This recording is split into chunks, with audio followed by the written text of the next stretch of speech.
say it every week, and Coach, I know you called me out last week, but it's true. Our favorite interview every single week, the head basketball coach for your LSU Fighting Tigers, Coach Kim Mulkey, joins us now. Coach, how you doing this week?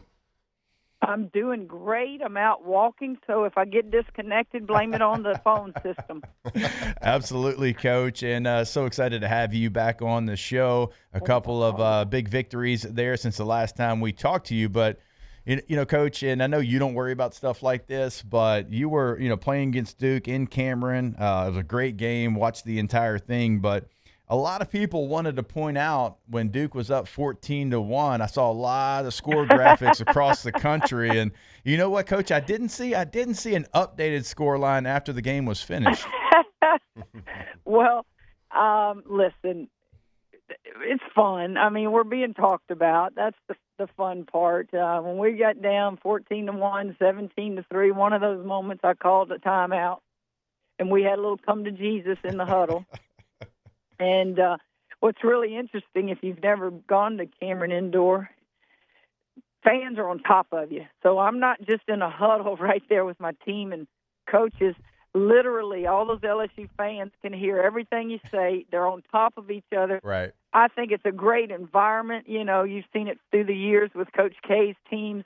But I would sure have a hard time being a season ticket holder and sitting in those seats because you can't really get crazy because you're on top of people. Right. But I'm sure, people are going to criticize the non-conference schedule and go, see, they're playing a decent team. And then I got criticized at the end because I stalled it. I needed to go score 100. And I'm like, are you guys ridiculous or what?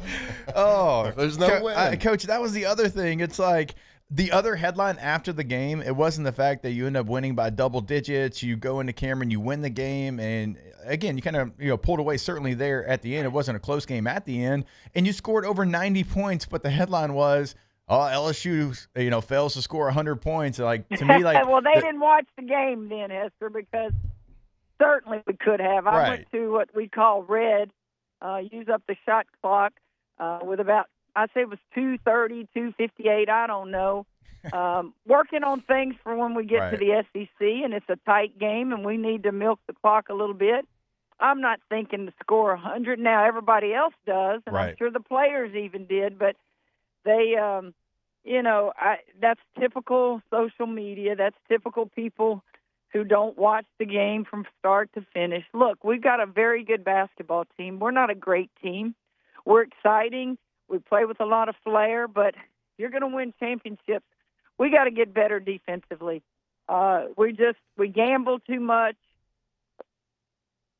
on basketball defensively, and it's going to take some time. Well, because you talk about that. You talk about the things that I think the great coaches and the great teams out there, they expect a lot. Even in victory, they expect a lot, and they're able to not focus on the outcome of the game, but the outcome of how you got to the result. And I think that you've always done a really great job of that, and it's fun to watch, and that's why you've done it at such a high level for such a long time. But like at this point, you talked about the schedule, and then, of course, you have the great win against Duke last week. Have you learned what you need to learn? Is there a goal you set by Christmas or by any time? I need to know this about my team. Are you to that point? Do you know everything that you need to know about this team and how to get them to where you all want to go? What you usually have to happen this time of year is pick out your rotation of 8 or 9 players. Can't do that with this team. I have that much confidence in about all of them, and so if I have to play them all, I just play them all. But that's different for me because we do have a lot of depth. We have a lot of new depth, a lot of young depth. So that's been interesting for me. I just know what we see in the film room. Defensively, we're a work in progress, and some of that you can't fix overnight. It's just playing together. It's really buying into it. The effort's there. That's not what I'm talking about. It's the understanding of when we get beat off the dribble one-on-one, and we're going to. The game is so good. You got to have 5 people on that court guarding the basketball, and sometimes we ball watch. Sometimes we have no clue about help side. We got our man, though, Coach. Just things like that. And will it be like, matchups based off who the opponent is too? When you do have coach a roster that you said, I mean, you feel confident in playing almost everybody on your roster. Will it be matchup based as well once you get to conference play? One of the biggest things, and I tell Coach Bob Starkey this, who's a legend himself, Bob is in charge of defense and matchups.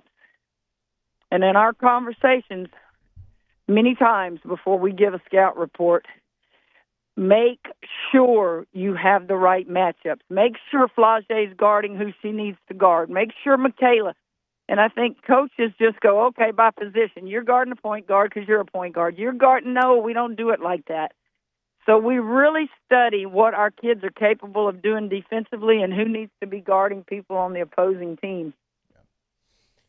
All right, Coach, you got a big one coming up here this weekend. Of course, it's your team is going to be playing your alma mater. So what is this game? I know you've played them plenty of times, but what does this game mean to you still?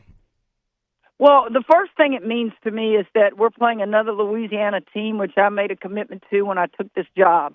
I wanted to try to play everybody in the state and help their budgets. Sometimes you do, sometimes you don't. But we're working really hard at living up to what I said at my press conference when I took the job. Improve women's basketball in the state, help some of them's budgets. Some of them guys don't even have NIL money. So we're doing that. That's the first thing that comes to mind is playing another in-state school. Certainly the emotion of that being my alma mater doesn't go unnoticed in my heart and in my head, but at the same time, I don't care if you're my child, my brother, or my sister, I'm on that court to beat you. Oh, Coach, I don't think there's any doubt about that. Coach, I mean, how many times have you faced off against the Lady Texters as a head coach? Wow. Not a lot, believe it. Right. We played them at Baylor one year, maybe a couple times. But one thing I will never do, I will never go back to the Assembly Center in Ruston and play. It's just you put your blood, sweat, and tears into a program for 19 years, 4 as a player, 15 as a coach. I don't feel good walking in there in that arena and competing like I compete. I don't mind doing it on a neutral court. Right. I don't mind doing it in the PMAC.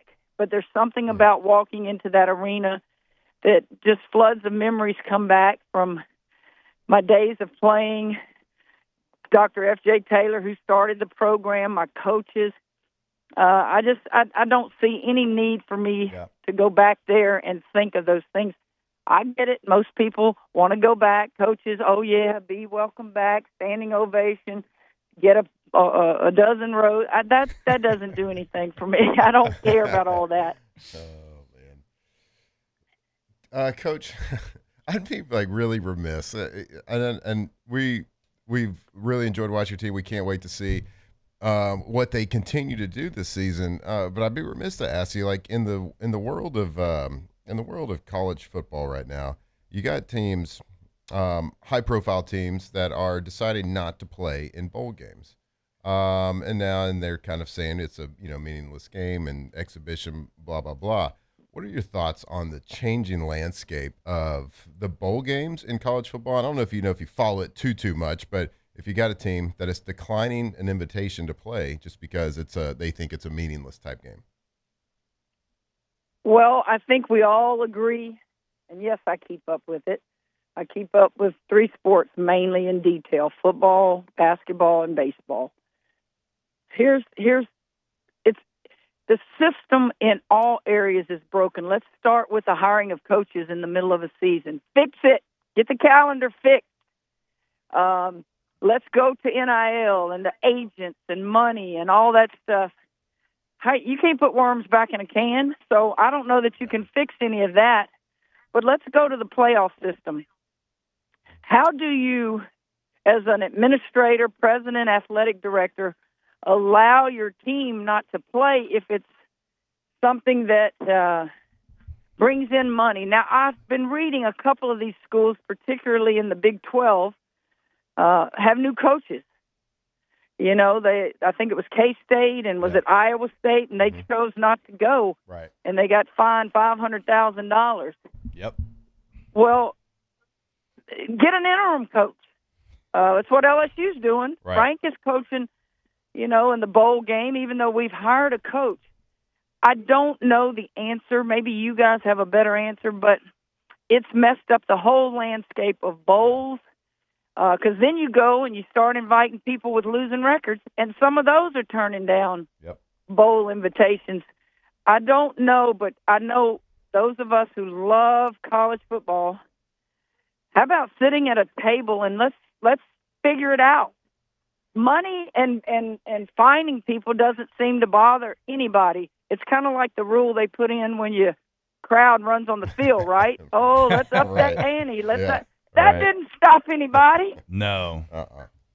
No, it didn't. And the thing that, to me is so surprising is you have like the top coaches in the sport and Kirby Smart and Dan Lanning, whoever it is, that want to fix it. They want to change the calendar. Like you hear them talk about it. And Coach, I think about, your sport, and if y'all's calendar was as messed up as college football, like you and Gino and Don, like y'all would get together and y'all would find a way like, hey, we got to fix this. And we're not leaving the room until we fix this. And you and I both go to spring meetings down in Destin every single year, and y'all have meetings all day long. Like y'all would get in a meeting like that, not just in the conference level, but in the totality of the NCAA. And I just feel like y'all was like, hey, we're not leaving this room until we fix this calendar. And listen, we do those things in the meetings that we have as coaches. But here's the chain of command where it all gets lost. It goes from coaches, then it goes to SWA, senior women's administrators, and then it goes to the athletic directors, and then it goes to the president. And from the presidents, then it goes to the conference commissioners. And from the conference commissioners, then it goes to, like for us, it would be the WBCA, the Women's Basketball Coaches Association. And then they have to present it to the NCAA. There's so many levels where things get lost. Yeah. And I'm telling you, think about this, guys. Is the NCAA really in control of collegiate athletics anymore? Nah. Is it really? I mean, we're paying players. We're skipping bowl games. We have agents now. I mean, really, what is their role? To tell somebody, oh, don't make too many phone calls this month or you'll get turned in? Right. No, you're right about that. I mean, Coach, the first meeting we used to have every single year, like during training camp, was about how bad agents were. Don't look at an agent. Don't talk to an agent. And now you have high school players that have agents. And during signing day, it's like, well, the representation's like doesn't want them to sign today. I'm like, wait a minute, high school players have agents? They're like, yeah, they passed that a long time ago. So like right now, you're right. Like what do they do like right now to try to have change, to try to fix some of the things that coaches are upset about? I don't think the NCAA has the authority that it used to have. Do you realize that each state has a different set of rules on NIL? Did you know in the state of Louisiana that high school kids can get NIL? But if you go to Texas or you go somewhere else, remember the kid at Texas, Ewers, he left and played high school ball in Ohio and got $1 million or so, and then comes back to Texas to play at the University of Texas. How do you fix stuff like that? I don't have the answer. I feel like everybody else does, that it's still out of control in so many areas. The day, I'll never forget this. Was it last year or 2 years ago? My recruiting coaches said, so-and-so's agent wants to talk to you. I said, I'm not talking to an agent. I've never spoken to an agent in my life. Right. The agent calls anyway. Wow. And when how much it would cost to even get in the door with a kid, I said, good luck.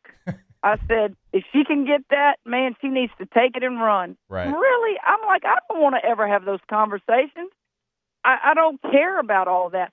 Now, I'm also for kids making what they can in college, but I don't like the fact that, they kind of, I don't want to use the word threaten you, but try to put a dollar value on a kid for you to even get in the door for a kid. That's just absurd to me. But now you guys have dealt with it for years because you're in football where there's the cash cow. We all benefit when football does good. And it's the one that carries all of us in the athletic department. But it's a new ball game for those of us who've never dealt with it.